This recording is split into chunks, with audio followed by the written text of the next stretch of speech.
Today, I want to talk to you about a topic that I've seen on some of my friends' timeline recently that has kind of concerned me, and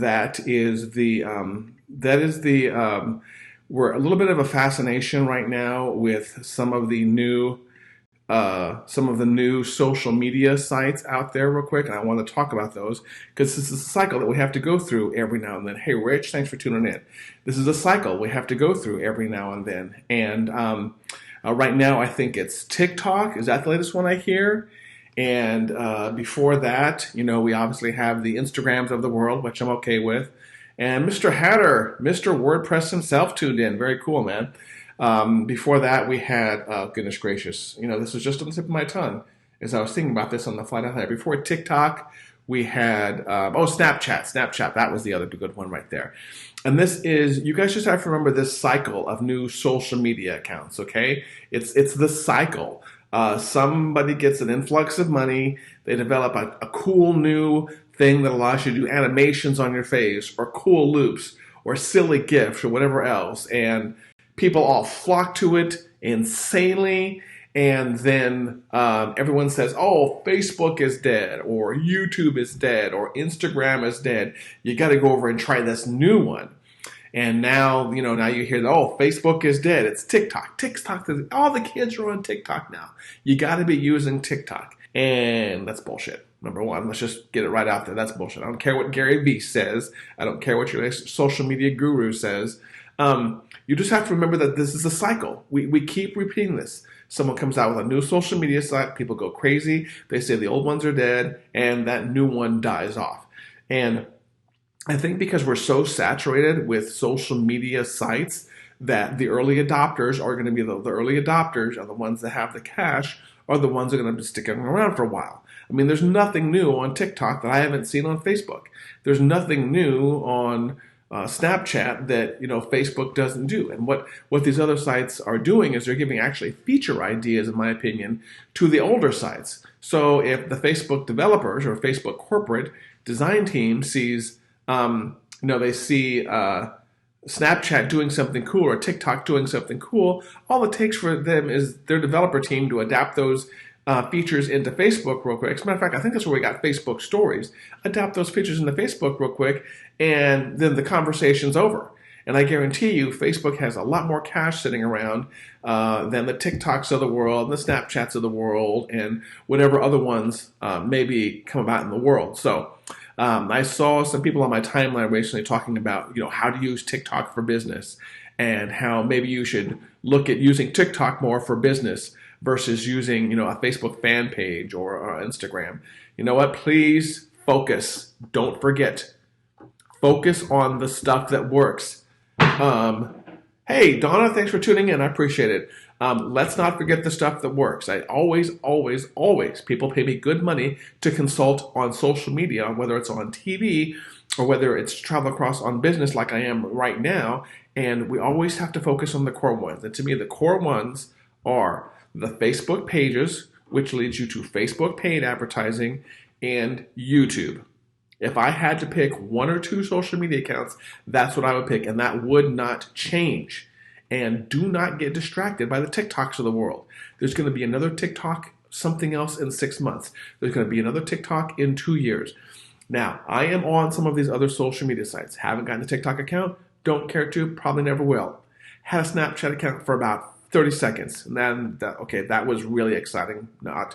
And I'm on Instagram, just posted on Instagram about my hotel room recently. I am on Twitter. I have a pretty good following on Twitter.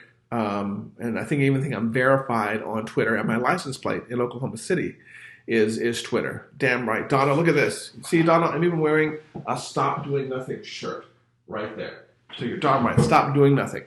But still to this day, if I had to give up everything, I would keep my Facebook page and my YouTube channel. And you know what?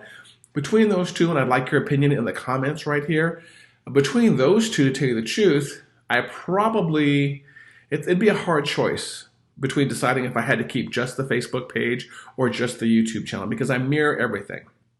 I'm probably going to upload this video into my YouTube channel when I'm done, because I like to keep that I like to keep that in sync with Facebook. But man, just those two are the big ones. I could even get rid of my Twitter account. If somebody asked me tomorrow to get rid of my Twitter account, I'd be okay with that.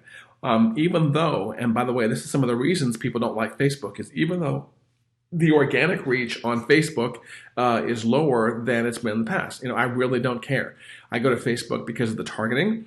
I go to Facebook because I can take any email list, upload it, segment it, and target the people that have Facebook accounts that match those email addresses. So Facebook gives us so many other ways to target people and to basically present people content depending on where they are in the funnel. And this is a quick tip for you, for those of you that are dipping your toe into Facebook advertising, is you can basically, as you're progressing people throughout your funnel, whether they're in the beginning, middle, or end of your funnel, show them different Facebook ads.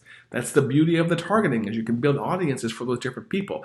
There's just so much creative stuff that's done. You can show people different ads that are pre-sale ads versus post-sale ads. I mean, if you ever want to talk about them sometime, you know what, just do a blatant plug up there. Let's talk about some consulting and about how to do some really creative stuff with there. But again, my whole point of this one right here was to just not get distracted by the TikToks of the world. Donna asks, are you going to transcribe your videos to a blog and export audio to a podcast to extend your reach? Yes, Donna, I did that. As a matter of fact, I got behind. This was a little bit of a Patrick challenge, is I talk a lot. Talking is my preferred way of communicating. And so I've been knocking out a daily Facebook Live video like this over on the Stop Doing Nothing fan page. Hint, hint, follow, follow. This software I'm using automatically lets me upload to YouTube. So what's really cool is when I get done using Ecamm Live on my laptop and uploading, I can click an Upload to Facebook button and bam, it's right there. As a matter of fact, I usually play my intro, which is pretty cool. I didn't do it this time. I may do that at the end. But then, Donna, my workflow there for a while was to immediately export the MP4 to an MP3 and upload that over to Libsyn, which distributes my podcast all over the place, including iTunes.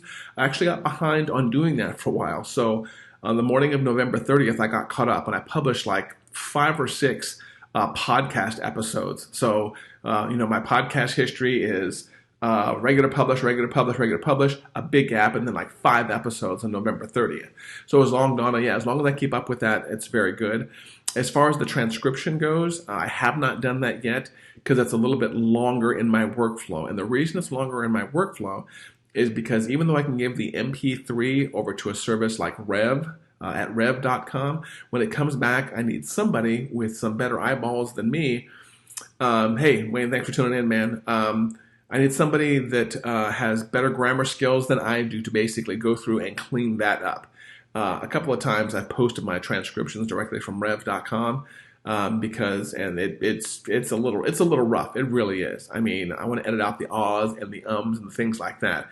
And it's really a little rough, and it takes me longer to edit that document than it does to make a video. So it would take me, let's see, this video is probably going to be anywhere from 10 to 12 minutes. It would take me probably a few hours to edit a 10 to 12 minute video to make sure I cleaned up everything and got it just right. So yes to the podcast, yes to the MP3 export, yes to the multiple platform upload, but just not quite the transcription yet. But it's a very good idea, and also a very good idea if you're someone who's going to write a book, which I'm well overdue on, is to just dictate it and then get that transcribed. So very good question, Donna. And Wayne, even though he dropped off, he made a comment here. YouTube would be my go-to all the time. You know what? That's a hard choice, and I see no problem with that because Google is just huge. And you can do paid advertising for your YouTube videos also. Not to mention, it's very easy to interlink them. So yeah, YouTube would be a very good one also. So again, as we wrap up here, don't get distracted by the TikToks. Focus. Also, please remember to do content production on a regular basis. I have been pretty good about going live on my Facebook fan page every single day. I skip one every now and then, and today I went live on the group, my group, as opposed to the Stop Doing Nothing page. But I've taught people before, make sure your production cycle is so easy that it's very easy for you to pick a time, turn on the camera, start talking, get it out the door, and then wrap up and get on to other things. Not everybody in the world has the time to build a ginormous studio with multiple lights and microphones and sets and everything. Sometimes it's just press the go button. I've heard other people that are rapid content producers say that also. The easiest trick, the best trick for content production is to press the red record button and start talking. You can figure it out along the way.